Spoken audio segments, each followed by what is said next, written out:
لە هەڵەبجە دیداری تایربەگی جاف دەستی پێکرد و بڕیارە 2 ڕۆژ بخایەنێت. بەڕێوەبەرایەتی ڕۆشنبیری هەڵەبجە ئاماژە بەوە دەکات دەیانەوێت دیداری لێکۆڵینەوە بۆ تەواوی شاعیر و نووسەرانی کورد ڕێک بخەن بەوانەشەوە کە لە دەروێ هەڵەبجە ژیاون. ئامانجمانە بەردەوام بێ و هەوڵی تەواوی دەدەین هەر لەم قەیرانەدا کە ئێستا پەتای کۆرۆنا و نەبوونی بوجە و پارینێکی تایبەت بە بەڕێوەبەرایەتەکەمان، بەڵام توانیمانە ئەو دیدارە ئەوە تا ساز بکەین و بەردەوامی ژەبین بۆ دیدار بۆ نووسەران و شاعیرانی تریش ئەوەی لە توانابەوی هیوادارین حکوومەتیش هاوکار و پشتیوانی ڕۆشنبیری هەڵەبجە بێت تا ئێمەش ئەو هەموو کەڵە شاعیرەوە و نووسەر و شاعیرانەی کە هەڵەبجە بە شاری شاعیران ناسراوە بتوانین بەسەر بکرێنەوە، نەک تایبەت ناو هەڵەبجە بەڵکو بۆ هەموو شاعیرەکانی کوردستان بەگشتی و سنووری پارێزگای هەڵەبجە بە تایبەت.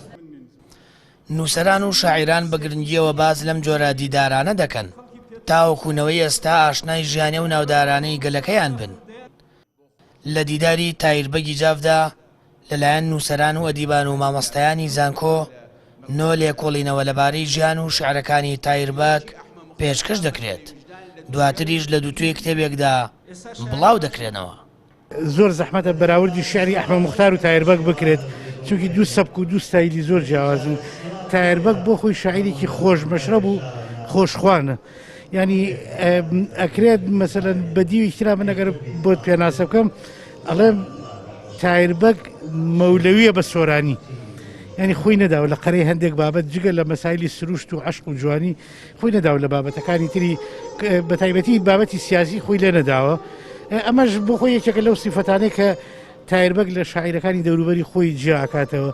ڕاستەڵێن لەگەڵ ناریە تەسیر و تەئەسوورێکیان بەیەکەوە هەبووە، بەڵام بۆ خۆی تایربەگ تایربەگە. یەکێک لە سمبولەکان تایربەگی جافە کە کوڕی گەورەی وەسمان پاشا و عادیلە خانە. ئەم شاعیرە بۆ خۆی هەڵگری خەسڵەتی گەورەی، یەک لەوانە دروستکردنی شوناسێکی گەورەی معنەوی لە تەواوی شعرەکانیە کە داکۆشی لەوەکە کە من بۆ خۆم کەسێکی عاشقم و کەسێکی شاعرم و کەسێکی ئینسان دۆستم و کە توانیومە لە ڕێی شعرەوە گوتارێکی گەورەی مرۆیی هیومانی پێشکەشینەتەوە کەم کەم بۆیە بۆ هەزاران ساڵی تر شعرە تەڕ و بڕەکانی یاخود ئیرۆتیکەکانی شاعری گەورە تایربەگی جاف ئەبێتە ماکی پێکەوە ژیان و ئەبێتە ئەو کۆمونیکیشنەی کە هەمووان لەسەر یەک سفرەی عشق و خۆشەویستی کۆبکاتەوە. شاعری ناوداری کورد تایربەگی جاف کوڕی عوسمان پاشای جافە. ساڵی 1970 لە هەڵەبجە لەدایک بووە. سەرەتای خوێندن و نووسین و ئاشنایەتی بە دونیای ڕۆشنبیری لە حوجرەوە بووە. تایربەگ یەکێک لە شاعیرانی کلاسیکی کوردستان لە دانانی شعردا شێوازی تایبەت بەخۆیە بووە. بەشێک لە شعرەکانی کراونەتە سرود و گۆرانی. ئەم شاعیرە لە ساڵی 1970 کۆچی دوایی کردووە. جگە لە دیوانەکەی کە بەرد و زمانی کوردی و فارسی نووسراوە، فەرەنگی زمانەوانی کوردی، فارسی، عەرەبی و تورکیشی لە دوای خۆی بەجێهێشتووە. سامان فەتاح، کەناڵی ئاسمانی پەیام، هەڵەبجە.